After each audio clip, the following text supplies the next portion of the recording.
What if the most terrifying secret of World War II was never a weapon you could see? Not a tank, not a bomber, not even a rocket, but something hidden deep underground, something shaped like a bell. A project so secret that even many Nazi officials never knew it existed. A machine surrounded by whispers of impossible technology, missing scientists, destroyed documents, and one man who vanished without a trace. Tonight, we enter one of the darkest unsolved mysteries of World War II, the legend of Die Glocke, the bell.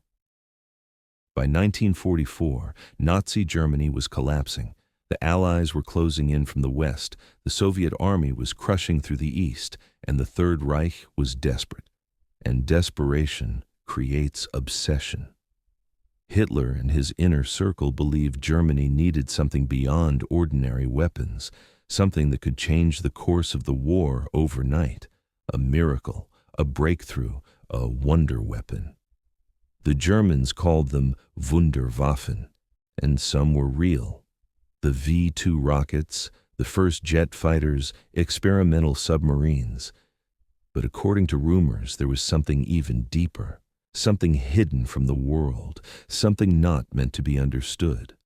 The story of Die Glocke does not come from official Nazi archives with clear photographs and signed blueprints. It comes from fragments, whispers, testimonies, and one controversial Polish researcher named Igor Witkowski, who claimed he gained access to classified interrogation transcripts of an SS officer. In those pages, he said, there was mention of a strange device, heavy, metallic, shaped like a bell, known only by a code name, Die Glocke, the bell. And here's what makes it so haunting. No complete blueprint has ever been found. No confirmed photograph exists. No surviving machine has ever been displayed. Only stories and silence. According to the legend, Die Glocke was not a normal weapon.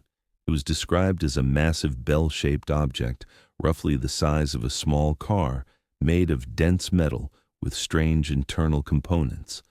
Inside were two cylinders rotating in opposite directions, and the machine was supposedly filled with a mysterious violet, mercury-like liquid sometimes called Serum 525. No one knows what that substance truly was or if it ever existed, but the rumors around it are chilling. Some claimed the bell was an energy device, others believed it was an anti-gravity experiment, and the most extreme theories suggested it was connected to time itself. But the darkest part of the story is what supposedly happened during the tests. Witness accounts claim early experiments were catastrophic. Animals exposed to the machine reportedly died instantly. Plants withered. Blood supposedly turned strange colors. The air became toxic. Test areas were said to be contaminated, and scientists and technicians may have been killed during failures. If any of this is true, Die Glocke was not just dangerous to Germany's enemies, it was dangerous to its creators, and that raises an unsettling question. What kind of experiment could cause such terrifying effects? Was it radiation, electromagnetic forces, chemical contamination, or simply exaggerated myth growing over time? We do not know, but every great secret has someone guarding it, and in the mystery of Die Glocke, one name appears again and again, SS General Hans Kammler. Kammler was not a scientist, but he was something far more powerful, an organizer, an engineer of secrecy, a man who oversaw underground facilities and Germany's most classified weapons programs. He was linked to the V2 rocket project, hidden factories, and special operations that never reached the battlefield. If Die Glocke existed, Kammler would have been the man controlling it. And his story ends in one of the strangest disappearances of the entire war. The bell's often connected to a mysterious underground construction effort in occupied Poland known as Project Riese, meaning giant. This was a vast network of tunnels, bunkers, and chambers carved into the Owl Mountains. Even today, historians debate what it was truly for. A new Führer headquarters, underground factories, secret laboratories, or something else entirely? Near these tunnels stands an eerie concrete ring-like structure, sometimes called the Henge, and some believe it may have been a testing platform for Die Glocke. But once again, there is no final proof, only speculation, strange architecture, and unanswered questions. As the war ended, the Nazis destroyed enormous amounts of evidence. Documents were burned, facilities were blown up, and scientists either fled or were captured. And then Hans Kammler vanished. Officially, he died in May 1945, but no confirmed body was ever found. No grave, no undeniable conclusion. Some theories claim he surrendered to the Americans. Others say he was killed to keep secrets buried forever. And the wildest theories suggest he escaped with technology too dangerous to leave behind.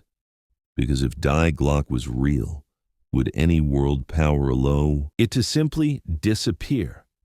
After the war, the United States launched Operation Paperclip, a program designed to capture German scientists and bring them to America before the Soviets could. The Soviet Union did the same. The Cold War began almost immediately, and suddenly, the most dangerous knowledge on Earth became a prize. Could Die Glocke have been part of that race? Was it hidden, transported, rebuilt in secret? Or was it only a legend born from fear, desperation, and the chaos of the war's final days? Historians remain skeptical, and many believe Die Glocke is a post-war myth, a conspiracy story built around real Nazi experimentation, but stretched into something supernatural.